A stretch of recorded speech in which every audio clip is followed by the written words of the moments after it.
Olá, sou Consuelo Rezende, professora de Sociologia, e hoje nós vamos estudar o conteúdo da semana 2 do PET 2 do terceiro ano.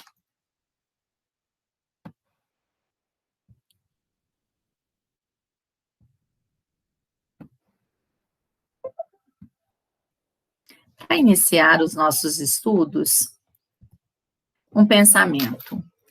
Não pare até se orgulhar de você. Raça, trajetória histórica e atualidades. A ideia da democracia racial, que nós já conversamos sobre ela, né, em algumas aulas anteriores, aquele conceito que fala que no Brasil não tem racismo, foi tão potente que atraiu até mesmo a atenção internacional. A Unesco, que é um órgão ligado à ONU, ela fez uma ampla pesquisa sobre as relações raciais no Brasil. Eles pretendiam usar o caso brasileiro de paraíso racial como um exemplo de convivência pacífica para ser usado por outras nações.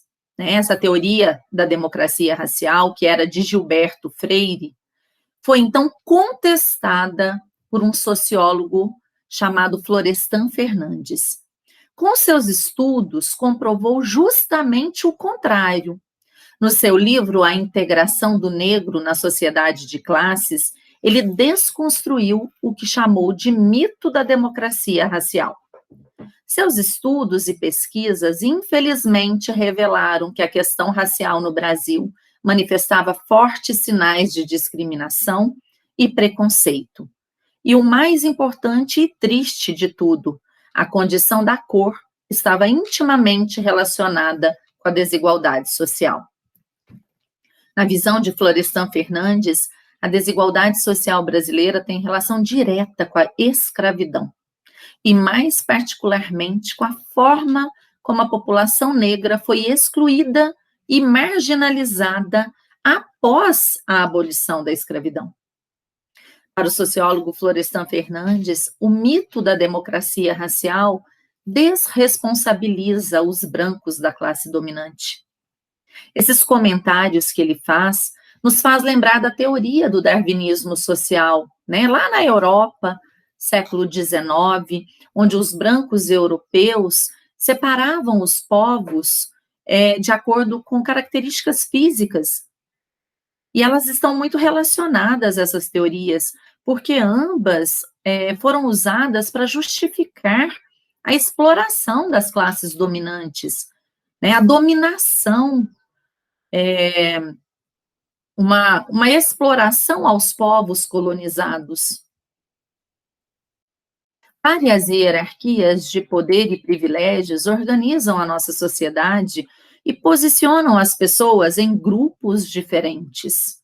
Vamos pensar na estrutura social como um prédio e os estratos sociais como seus andares. Quanto mais alto o andar, mais poder de decisão aquele grupo tem na sociedade. A mobilidade social, a mudança nessa estrutura, define as oportunidades.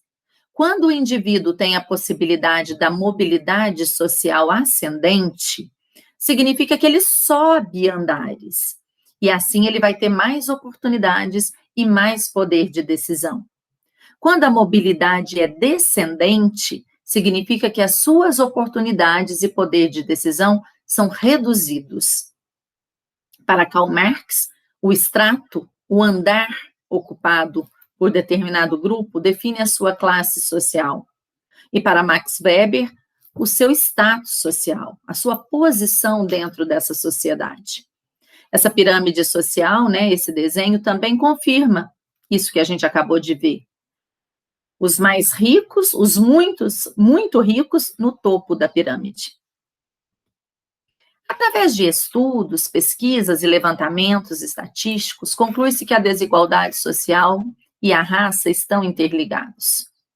Os dados levantados através de censos demográficos sobre mercado de trabalho, acesso à educação e ao lazer, saneamento básico, mortalidade infantil, expectativa de vida, salário e seus rendimentos, a representatividade na mídia e política, a violência policial, a população carcerária, a violência obstétrica, feminicídio, a homofobia, o genocídio da juventude negra, revelam de forma ampla a continuação da condição desfavorável da população negra frente a essas questões. Essas e outras estatísticas explicam, em grande parte, os obstáculos, né, as dificuldades que se impõem à população negra, que dificultam a sua mobilidade, a sua mudança ascendente na estrutura social brasileira. Ao contrário do que o senso comum afirma, de que a pobreza é uma responsabilidade individual e fruto da incapacidade de uma pessoa para superá-la, a sociologia afirma que ela é fruto da forma como a organização mais ampla da sociedade, a sua estrutura, construída através da história, influencia as oportunidades de determinados grupos sociais, tais como a população negra. A pobreza não é um problema individual, mas um problema social. Estudos como os de Florestan Fernandes descobriram uma forma bem brasileira de racismo. Um racismo à brasileira, o preconceito de ter preconceito. A tendência do brasileiro é continuar discriminando, apesar de negar essa discriminação. O racismo no Brasil é silencioso, é dissimulado, velado. E percebemos também um racismo de marca ou de cor, baseado na gradação da cor da pele, mais escura, menos escura. Uma pesquisa de opinião promovida pela USP, quando foi celebrado os 100 anos de abolição da escravidão, investigou o racismo no Brasil. E o resultado da pesquisa foi surpreendente. 97% dos entrevistados afirmaram não ter preconceito, mas 99% dos entrevistados disseram conhecer pessoas preconceituosas. Como assim? Ninguém é preconceituoso, mas todo mundo conhece alguém que é? Da onde vem o racismo, então?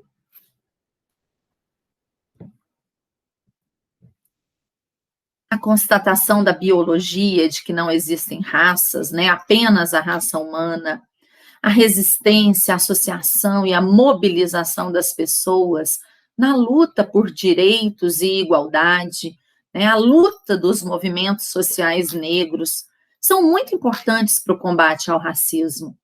Mas, infelizmente, a discriminação e a exclusão social persistem. Apesar das várias transformações da sociedade, as relações atuais ainda preservam traços do nosso passado colonial, né, da escravidão, da época da escravidão. Na sociologia, a raça permanece sendo um importante conceito e marcador social da diferença, que nos mostra como funciona realmente a nossa sociedade.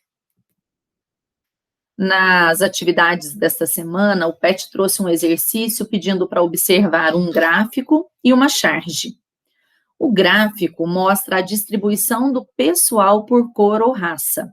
Foi uma pesquisa do Instituto Ethos, com mais ou menos 500 empresas, né, empresas que mais lucram no Brasil.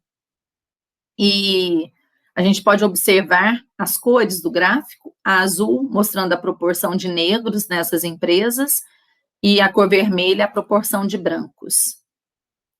E do lado a gente tem uma charge, que nós também já usamos em aulas anteriores, né, uma pirâmide com a elite no topo, dizendo que tem democracia racial sim no Brasil, e uma grande população, né, grande parte negra ali, dizendo só se for aqui embaixo.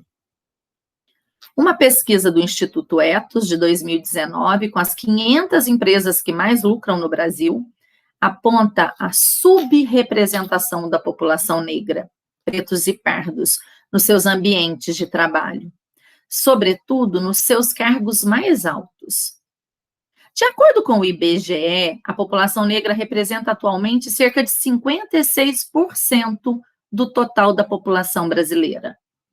Relacione os dados estatísticos apresentados com a crítica social presente na charge do cartunista Bira e produza uma reflexão sobre a ideia de democracia racial, respondendo a seguinte pergunta: Existe democracia racial no Brasil?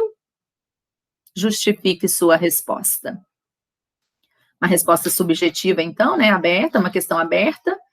Então, vocês podem responder, e assim a gente finaliza o conteúdo da semana 2. Na próxima semana, se Deus quiser, nós estaremos aqui com novo conteúdo. E um abraço para vocês. Obrigada.